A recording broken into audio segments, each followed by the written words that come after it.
Alright, what is up guys, it is Storm back here with another video. In this one, I'm bringing you a new SAO story called Linked to Reality by Queen of Corners. Now, this story is about the ALfheim Arc, but it's pretty much a reboot, which is just gonna make it better. Now, if you're wondering about that Code Geass story, that didn't really do so well, plus that has like 100 chapters, and this just has like 29.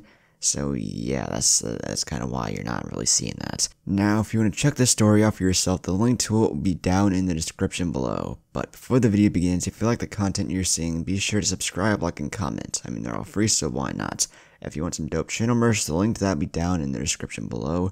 And if you want to see more of me, go check out my other channels and go follow me on Twitter, Instagram, and TikTok, which will all be linked down below. But without further ado, why don't we just dive right on in. The end of the world was right in front of us. The steel castle and the endless sea of clouds had all been erased by the bright lights, leaving only the two of us behind. Asuna and I hugged each other tightly, waiting for the final moment. It felt as if our emotions were being purified by the light. All that remained inside of me was my love for Asuna. I continued to call out her name, even as everything was being unraveled and scattered. Light filled my vision. Everything was being covered by the pure white veil, and disappeared after becoming tiny particles of light. Asuna's smile mixed in with the overflowing light that engulfed this world. I love you. I love you. Her voice rang out like the sweet chiming of a bell as the last of my consciousness disappeared. The final line that separated us disappeared and we became one. Our souls seeped into each other, combined, then scattered. Finally, we disappeared. November 7th, 2024. Black. For a single moment, everything was black. Is it over yet? Am I... Before Kirito could finish the question currently occupying his mind, darkness around him got swapped with various arrays of color, and before he could come to terms with what was happening, the space around him changed once again. Looking around, he found himself in what might be called a dome, or rather a simple circular room filled with monitors from the top to the bottom, separated by something long and orange. He didn't notice it at first, but the large floating white letters that displayed "Welcome to ALfheim Online" had been hovering directly in front of him, and he could only wonder how he could have missed them until now. He automatically took a step backwards as a virtual keyboard materialized before him. "First, enter your gender and character name," said a clear, obvious, fabricated voice. Kirito looked down at the keyboard, but before he was given a chance to react, let alone type anything, the keyboard disappeared. Just before it did, Kirito could have sworn that he'd seen both his name and gender already chosen. He hardly would have bothered to change it, but some sort of a warning or a button to confirm it on his part would have been appreciated. Not a second after the keyboard disappeared, several different three-dimensional translucent human-shaped images appeared. Now, select your race. Please select one of the 9 races. Deciding to push his confusion in the back of his mind for now, Kirito took a good look at each of the offered figures, not one of them quite to his liking. The clothes were unlike anything he'd seen offered in SAO to this day, and for some reason, all of the 9 preferred characters seemed to have wings. Exhaling, he chose the image that wore dark clothes and had gray wings, wondering if this was the afterlife. He'd heard stories before about people believing that what comes after death changes from one person to another, perhaps according to their expectations. Somehow, Kirito didn't find it in him to feel surprised that his afterlife would have been based upon a VR MMORPG. Your character appearance will be decided at random. You will now be transported to the Spriggan territory. Good luck. He thought about thanking the virtual voice for the last 2 words as the world around him faded to white on the off chance this might be a continuation to SAO rather than the afterlife. But would there really be any point?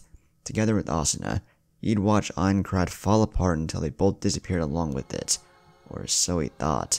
For some reason, he'd believed that he'd feel several seconds of awful headaches while the nerve gear fried his brain, and after that, everything would be over. But as he lost every sense of the ground and his body plummeted down head first, he realized that wasn't the case. In the distance, he could see something resembling a town. The lights flickered in the darkness of the sky, a single castle standing out as the brightest part of the city. Kirito wondered how the bright atmosphere had suddenly changed to that of a dark night. Against the rising sensation of panic and excitement, he tried to take some control of his fall, though it proved useless as his body continued heading down in a straight line, no matter what he tried to do. As he got much closer to the ground, Kirito realized that if he didn't find a way to stop, he was going to crash down hard, and thinking about the height he started falling down from, it was going to cut his HP in roughly half, and that is if he was lucky. As he came to that realization, every nerve in his body felt as though it were on fire. He started screaming, and frantically waving his arms around in order to, if nothing else, change his position. He didn't know what was going to happen if he ended up colliding with the ground full force, but certainly it was nothing good. After everything he had been through, allowing himself to lose against something so simple like a free fall seemed both stupid and ironic. At that moment, he felt as though he'd grabbed onto something with his left hand. There was an itchy sensation at his back, which he chose to ignore in favor of looking down at the ground that was getting much closer. 100, no, 70 meters. His hand moved sharply in the right, and much to his surprise, so did his body. Kirito didn't have the time to wonder about it, as he realized a moment too late that he was going to crash straight into one of the pillars surrounding the castle. Oh, fuck! Kirito was about to lie and say that the impact hurt, but the force was still enough to momentarily daze him. When his back crashed against the ground several seconds later, he could pretty much add seeing stars onto the list of his accumulated experiences. With a moan, Kirito pushed himself into a standing position and looked around. Unlike what he'd expected, the town he'd fell in was filled with people. They were either walking, running, or talking to each other, only several of them having noticed Kirito's embarrassing landing, judging by the way they were looking at him. Kirito smiled awkwardly and scratched the back of his head, and they looked away, some in amusement, some as though annoyed. What was the same about all of them were the dark shades of clothing they wore, either brown, dark gray, or black. Kirito looked down at his own clothes, hoping that he was still in his chosen outfit from SAO, but no such luck. His trousers were a dark gray shade, and so were the shoes, while his shirt was a plain dark brown one with none of the refined SAO style. If nothing else, he could feel a sheath on his back, but as he unsheathed the sword, he felt his chest tightening at the sight of a plain beginner's one-handed sword. It wasn't Elucidator. It was not the sword that had been his faithful companion for a long time. He tried to remember what happened to his sword, but the last thing he remembered clearly before ending up on that sky platform with Asuna was his other sword, the Dark Repulsor, made by Lisbeth, being destroyed due to his crucial mistake while fighting Kaiba. And Elucidator, oh, right, he lost it just a few moments later. Kirito's fist tightened. If he's here, that means that Kaiba had either made a fool of both him and Asuna by making them think they'd actually won, or something. Something else happened. Something he didn't know yet. Afterlife in the form of VR MMO? What a foolish idea. A surge of rage passed through him, but he forced the urge to scream Kaiba's name to go away. If he was here, that meant Asuna had to be here as well. They disappeared together. The only thing that could have separated them was either true death or logging out, but none of these things had happened. The only explanation he could think of was that he logged into another VR MMO, but for some reason had lost memories of everything that happened after the end of SAO. Or not. It could be no. He dismissed the idea without finishing it. It wasn't possible. Creating a game like SAO took a long time, and many resources he'd personally witnessed it all getting deleted. The possibility of Kaiba transporting him into another game as an act of revenge for losing was not possible, either way you looked at it.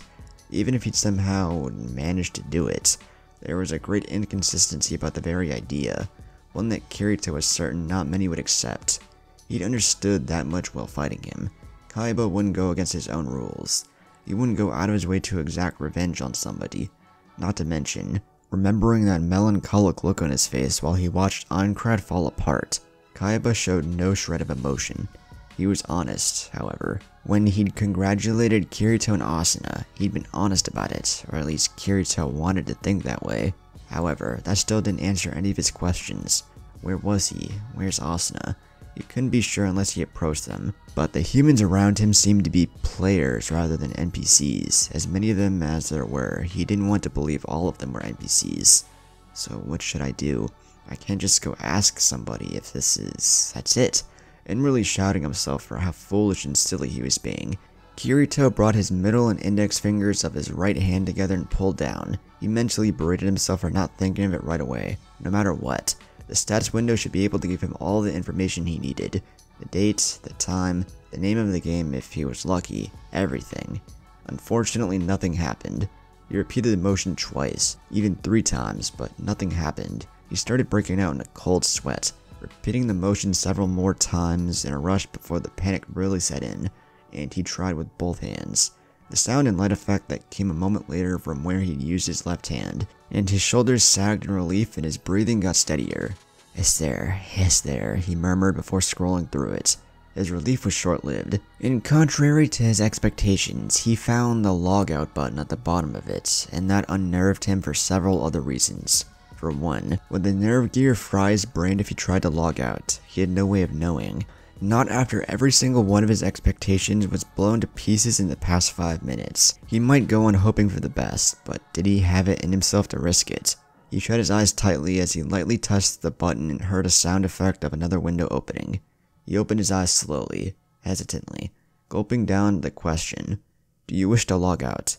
and the 2 options, yes and no, that appeared. Yes! He screamed in the inside even as his finger lingered millimeters away from the touchscreen window. Could he really do it? Could he really log out and go back to living in reality? His hands were shaking as he debated on the inside. Could it really be this easy? Is it finally over? He shut his eyes again as he touched the yes button, when after a few seconds of nothing happening, he gathered the courage to sneak a look. Before him there was a window displaying a notice. Error. System can't detect the console. Try again later. What had he been thinking? Of course it wouldn't be that easy.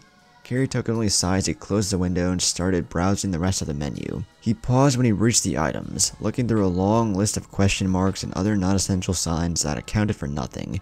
His inventory was shared with Asuna and vice versa, so it explained why the list was so long. But it explained nothing else. He gritted his teeth before closing the status menu entirely.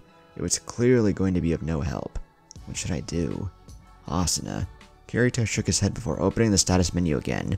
If nothing else, he needed to get an inn for the night. He sighed as the amount of money he had was the same as back in SAO. Then he caught sight of both his HP bar and level. What? The space where his level should have been listed was deprived of anything, while his HP bar was deep in the red with roughly several points remaining. Impossible.